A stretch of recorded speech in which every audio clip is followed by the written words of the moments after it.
So I have had more than a few people who, after watching the Pagan Paths video, have asked me to do a more in depth video on the different pagan paths. So thank you for your input. This video is the first of that series. Today we explore the ancient Egyptian pagan path, which is also called Kemetic or Egyptian neo paganism. Egyptian paganism is an incredibly broad group. First, there are over 2,000 Egyptian gods throughout the history, and many times they morphed and changed. So know that you don't have to worship or work with all of them. That would be impossible. You can work with one or as many as you want. It's up to you. I find the Egyptian deities are very easy to communicate with and may be looking for you. I'll give you some insights on how I started on my Egyptian path. You may also decide to approach this path as an eclectic or decide it's the path for you. I am an eclectic pagan in Greenwich, but as many of you probably already know, I work closely with several Egyptian gods. Hi, I'm Amy, founder of Celebrate Pagan Holidays. I am eclectic with strong leanings to the ancient Egyptian pantheon, and here's my cat Pixie, who gave me a strong push towards Bastet. Much of Christianity and other Abrahamic religions come from Egypt, and of course, in the Bible, Egypt is a country of servitude and a country of escape. Ancient Egypt was not an isolated community by any means. They were influenced and had influence with many other great cultures, such as the ancient Greeks, Sumerians, and of course the Canaanites. Egypt also has had a long and complex relationship with the Kush kingdom and the Nubian people of North Africa and what is now present day Sudan. Nether is a term you may hear. It's the Kemetic term for God. This is not a term I use, but if you explore Kemetic spirituality, you will likely encounter it. To start understanding Egyptian paganism, we must first consider Ma'at. Ma'at represents divine order and is the goddess of harmony. Ma'at is also the philosophy of balance. In Egyptian religion, there needs to be harmony and justice to balance out chaos. Her ostrich feather represents the truth. Followers seek to find balance in their life and do no harm to others. After death, the soul had to state their position. The deceased might say something like, "Hail, Strider, coming forth from Heliopolis, I have done no wrong." Ma'at had a central role when determining if a deceased person entered the afterlife or field of reeds. The weighing of the heart, where the dead person's heart was weighed against her feather of truth. The opposite of Ma'at is Asphet, which means injustice or chaos. Asphet is often represented by Apep or Apophis. He is depicted as a snake or a crocodile.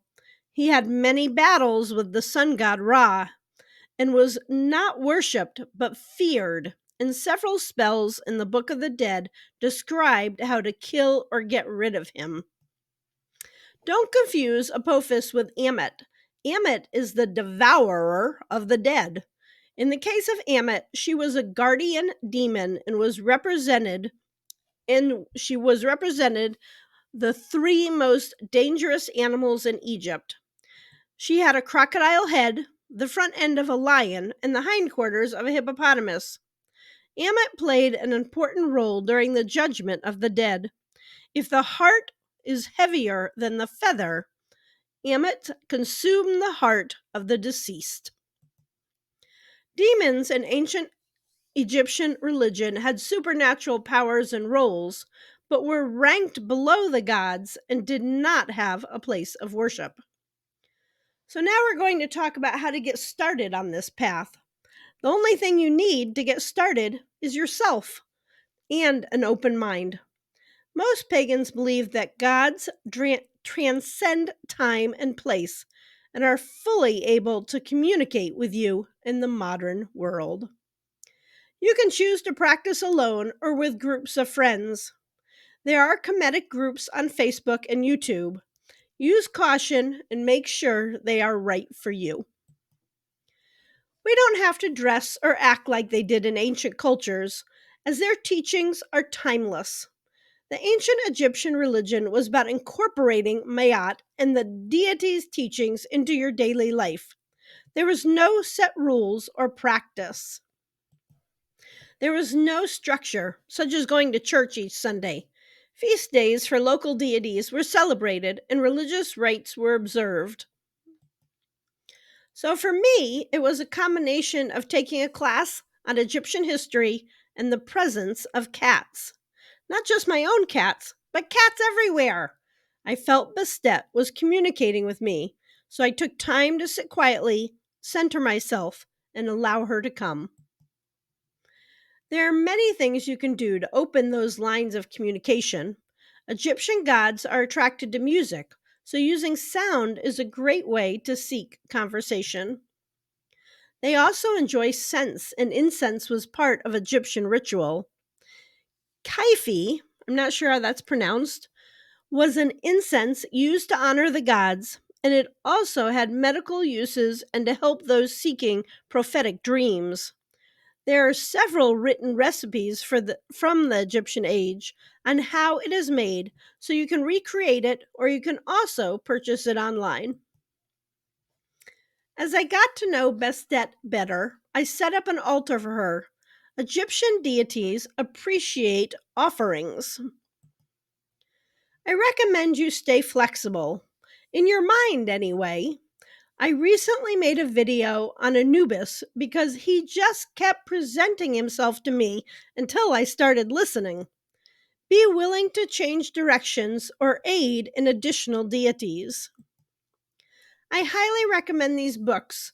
We are so lucky that the Egyptians wrote so much about their lives. The Book of the Dead is all about funeral rites and the spells needed to get through the underworld.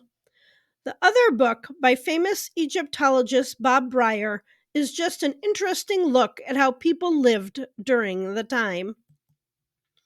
If you are new to the pantheon, I would start by learning about the different gods and goddesses. Who appeals to you? Reach out to them. Many of the Egyptian gods are represented by animals, which is always fun. As an environmental educator, this has really appealed to me. The Egyptian pantheon plays nice with others. You may want to incorporate them into your Wheel of the Year practices. I hope this video has been helpful to you. Please feel free to leave a comment on what Egyptian deities you follow or have an interest in. Thanks for watching and have a very witchy day.